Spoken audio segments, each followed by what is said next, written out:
Entry വന്ന സമയത്തെ നമ്മളെല്ലാവരും ശരിക്കും പറഞ്ഞാൽ അനുമോൾ എന്ന് പറഞ്ഞൊരു കഥാപാത്രത്തെ ചുറ്റിപ്പറ്റി നടന്നിട്ടുള്ള എല്ലാ കുറ്റങ്ങളും പ്രശ്നങ്ങളും, അല്ലെങ്കിൽ ഇവരൊക്കെ അനുമോളെ ടാർഗറ്റ് ചെയ്യുന്നു, ഭയങ്കരമായിട്ട് ക്രൂവലാണ്, അതൊക്കെ നമ്മൾ ശ്രദ്ധിച്ചു.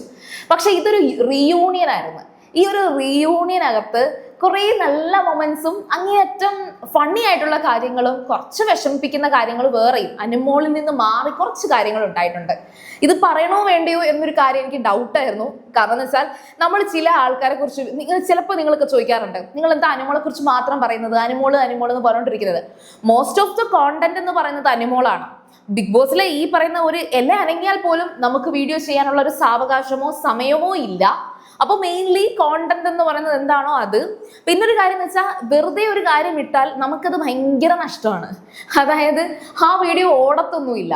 ഒരു വീഡിയോ ഓടിയില്ലെങ്കിൽ തൊട്ട് അടുത്തൊരു വീഡിയോ ഇടുമ്പോഴത്തേക്കും അതിനും അത് ബാധിക്കും. അതുകൊണ്ട് മാക്സിമം നമ്മൾ ഇത് റീച്ച് കിട്ടും. അതൊക്കെ കൊണ്ട് തന്നെയാണ് ഈ തംബ്നെയിൽസും അതുപോലെ ടൈറ്റിലും ഒക്കെ അത്രയും അട്രാക്റ്റീവ് ആയിട്ട് കൊടുക്കേണ്ടി വരുന്നത് പോലും അതുകൊണ്ടാണ്. പക്ഷെ എങ്കിലും ഈ ഒരു സീസണിൽ എനിക്കിത് ഇത്രയും അറ്റാച്ച്ഡ് ആയതുകൊണ്ട് തന്നെ ഈ ഒരു സീസണിൽ എല്ലാവരെയും എനിക്ക് നല്ല പരിചയമായതുപോലെ തോന്നിയത് കൊണ്ട് ഒരു കാര്യം പറയണമെന്നുണ്ട്. വേറൊന്നുമല്ല, നമുക്ക് റെന ഫാത്തിമയുടെ ഒരു ക്യാരക്ടർ കംപ്ലീറ്റ്ലി അറിയാം. വന്ന സമയത്ത് വളരെയധികം ലോജിക്കായിട്ട് കാര്യങ്ങളൊക്കെ മൈൻഡ് ഗെയിം പോലെ കൊണ്ടുപോയി. നോമിനേഷനൊക്കെ അടിപൊളിയായിരുന്നു. റെനയുടെ നോമിനേഷൻ കറക്റ്റ്. അവിടെ ഒരു ഫ്രണ്ട്ഷിപ്പും ഇല്ല, ശത്രുത വെച്ചും നോമിനേഷൻ നടത്താറില്ല. അതായത് റെന അനുമോളുമായിട്ടൊക്കെ ഭയങ്കര ഫൈറ്റ് നടത്തിയെങ്കിലും അനുമോളെ ഒന്നും പിടിച്ച് നോമിനേഷനിൽ ഇട്ടിട്ടില്ല. പകരം ഈവൻ ശൈത്യയെ വരെ അനുമോളെ ചതിച്ചു എന്ന പേരിൽ ശൈത്യയെ വരെ റെന നോമിനേഷനിൽ ഇട്ടത് ഞാൻ ഓർക്കുന്നുണ്ട്. അത്രയ്ക്ക് നല്ല ബ്രില്യൻ്റ് ഒരു ഗെയിമർ ആയിരുന്നു റെന ഫാത്തിമ. പക്ഷെ റെനയ്ക്ക് രണ്ടു പേരുമായിട്ട് അവിടെ നല്ല വഴക്കുണ്ടായിരുന്നു. നല്ല സീനിയർ ആയിട്ടുള്ള രണ്ടു പേര്. ഒന്ന് മുൻഷി രഞ്ജിത്ത്. ഫസ്റ്റ് വീക്ക് മാത്രം നിന്ന മുൻഷിയോട് റെനയ്ക്ക് എന്തായിരുന്നു സംഭവിച്ചത്? അതുപോലെ ഒനീലുമായിട്ട് നല്ലൊരു വഴക്ക് നമ്മൾ കണ്ടിട്ടുണ്ട്. അതിൽ ഒനീലുമായിട്ട് അവസാനം അവർ തമ്മിൽ വഴക്കടിച്ച് അവർ തമ്മിൽ സെറ്റായി. ബിക്കോസ് ഒനീലിന് കുറച്ചധികം വൈബ് ക്യാരക്ടർ ഉണ്ട്.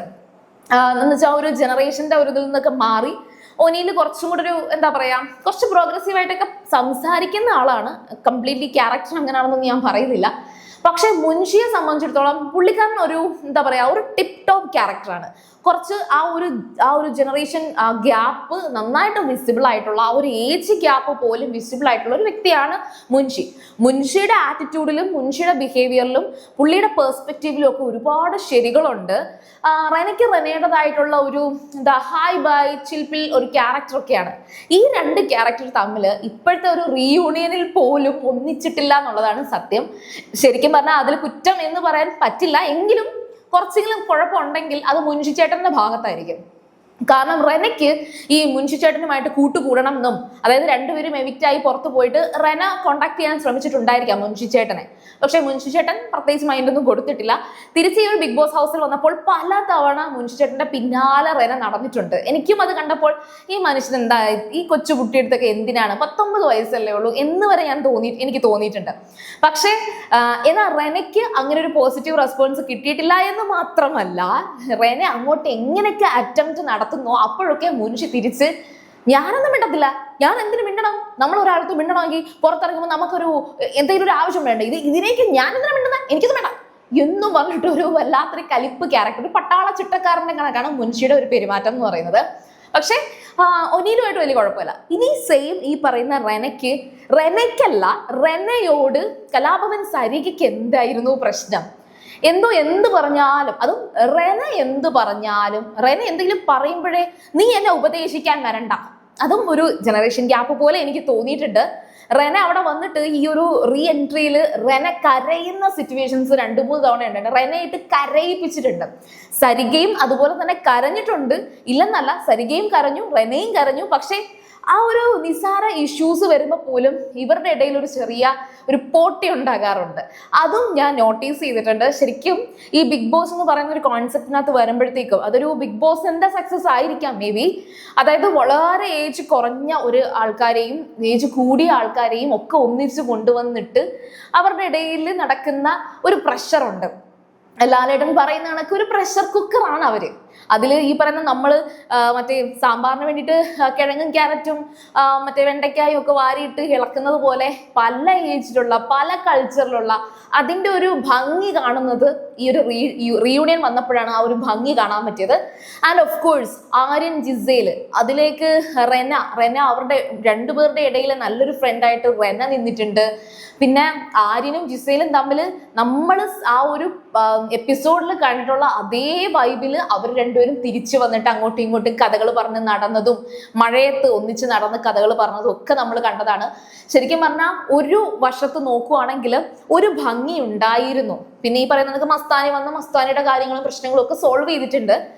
ആർക്കൊക്കെയോ ചിലർക്ക് മാത്രമുള്ള പ്രശ്നങ്ങൾ കാരണമാണ് ഈ റീ എൻട്രി വെറുത്തുപോയത്.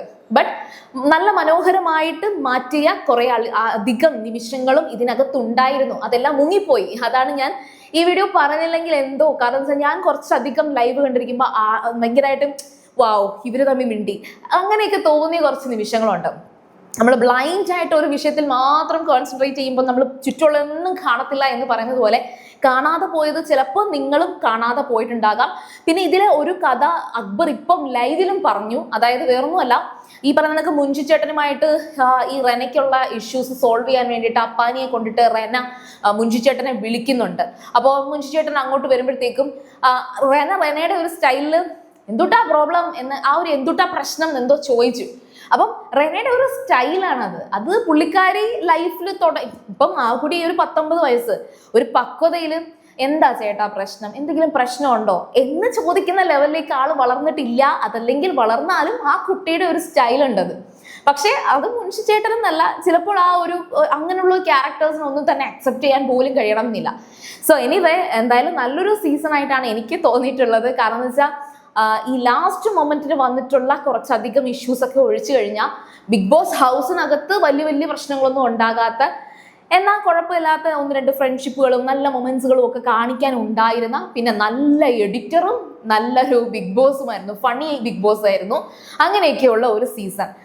ഇനി ഒരു എവിക്ഷനും കൂടെ കഴിഞ്ഞു കഴിഞ്ഞാൽ പിന്നെ ടോപ്പ് 5 ആണ്. അതിനുശേഷം ബിഗ് ബോസ് ഗ്രാൻഡ് ഫിനാലെ. അത് നമുക്ക് നാളെ കാണാം അല്ലേ? അപ്പോൾ ശരി, നമുക്കും കാണാം.